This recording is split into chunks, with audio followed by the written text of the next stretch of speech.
Dad, anong balita? Tulad ng inaasahan natin, pabalik na sila Kidlat kasama mga taga-Riles. Sa tingin ko pati yung mga madre, doon na rin nakatira. Sumugod na tayo dyan, boss. Hoy, tumigil ka. Masyado ka mainit sa pangkat, ha? Alam mo ba ang pagiging agresibo na uuwi sa pagiging bobo? Dad, Ha? Tigang ka ba sa gulo? Dad, it's not a bad idea. It is!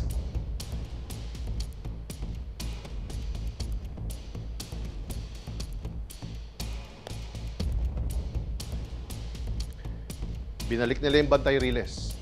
Ngayon, kung susugod kayo, baka maisahan kayo. Ano? Takot ka sa Bantay Riles? Anong nilalaban nila, mga payong nila? Matos, huwag mo malitin ang mga taga-Riles.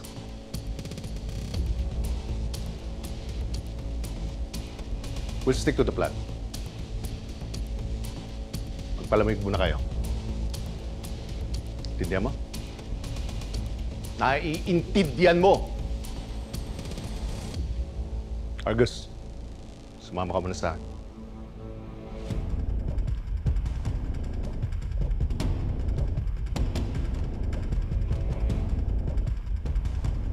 Paano, boss? Tetenga lang tayo rito. No. Pumunta kayo ng Riles, isama mo yung dalawa na to. Pag-aralan niyo yung mga galawan nila dun. Yun. Oh, yeah.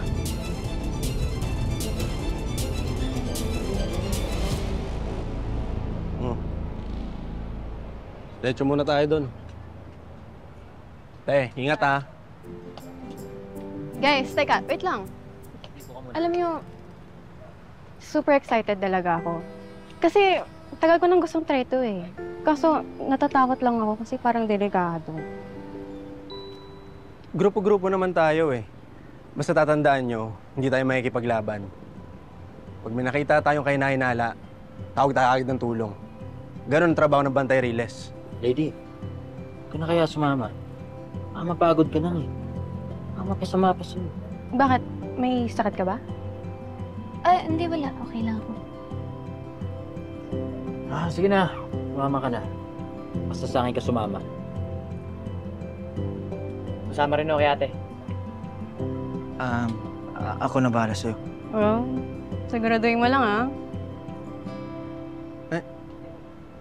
Sasama ba ako sa inyo? Oh, sorry ah. Pero tapakan ko yung pagka-lab team nyo. Tol, ang bitter mo na kasi wala si Ani ngayon. No? Oo nga. Diba? Bitter. Sus! Si Kidlat pala hindi susama? Hindi, nagpaiwan muna mag-isa sa bahay. Iniiwasan pa naman siya ni Mutya kaya di sumama dito.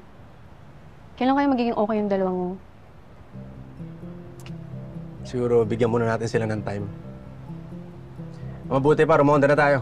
Tara. Sige, tara! Excited na ako. Pogi ng kapatid mo, Lady, ha? Ha? Tignan mo na yung daanan mo, Sorry. Sabihin mo na sa akin kung pagod ka na. Teka lang nga. Bantay Riles ba to or Bantay Lady? Over na kayo ah. Lady, pero protektahan ka lang namin ng kapatid mo. Gusto niyo talaga akong protektahan. Oo naman ate. Pwede bang wala na makakaalam tungkol sa sakit ko? Lalo na yung mga madre, alam niyo naman matatanda na yun. Kaya pag nalaman nila, mag-aalala yun, hindi mabuti sa kanila. Pwede ba yun? Wala namang yung magagawa sa desisyon mo eh. Pero kung yun talaga ang gusto mo, edi pilitin ko na lang intindihin. Para sa'yo. Salamat. Talasan yung mga mata nyo, ha? Magmamasid lang ba talaga tayo dito, boss? Corny naman. Basta, pag may nakita kayo ay isa sa mga batang Riles, maski si Doser, yariin nyo. Para may regalo tayo sa mga boss. Angelo, ayos ka lang? Ayun. Ano kasi, Ano? Mas mabuti pa kung tumabi po tayo doon. Baka matamaan tayo ng mga dumadaan dito eh. Ang overprotective naman itong kapatid ko. Uy, tandaan mo sakit sa dugo yung meron ako, hindi sa mata. Pero sige na nga, thank you na din. Sweet naman ang kapatid ko. Walang ano man yan, ate. Ate, mas mabuti pa kung bumalik na po kayo ron. Ako na po bahala rito. Ako naroronda rito. Sigurado ka? Sigurado ka ba? Sige. Ako na bahala kay Lady. Ingat ka, ha? Uy, ingat ka Uwi ka kaagad. Tara, Lady. Ako ng English. Kaon ka na, love. Hindi, joke lang. Ingat ka. Bye. Nakamusta kayo ni Honey? Sabi ko ang OA nyo, konting lakad lang, pahinga ka agad. Sandali lang, tol. Naubos sa energy ko eh. Akala ko rumuronda kayo.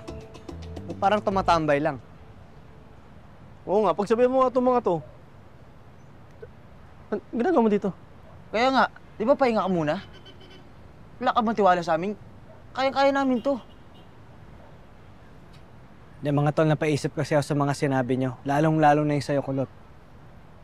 Na mas mananaig ang mga kasamaan kung walang gagawin ng mga mabubuting tao. Ano palang ibig sabihin nun? Evil triumphs when good men do nothing. Wow. Gets. Grabe ah. Naisip ko rin na kung nandito si Chelsea, hindi niya ako hayaang maging malungkot. Pipilitin niya akong lumaban. Tama ka, Kidlat. Alam mo, sure ako, nakangiti ngayon si Chelsea, wala sa langit. Kasi unti-unti ka nang bumabangon. Oh, ano pa hinihintay natin? Ba't tayo release na? Baka may makalusot pa sa atin, di ba? Tara. Oh, nagka-energy ah! Sige na.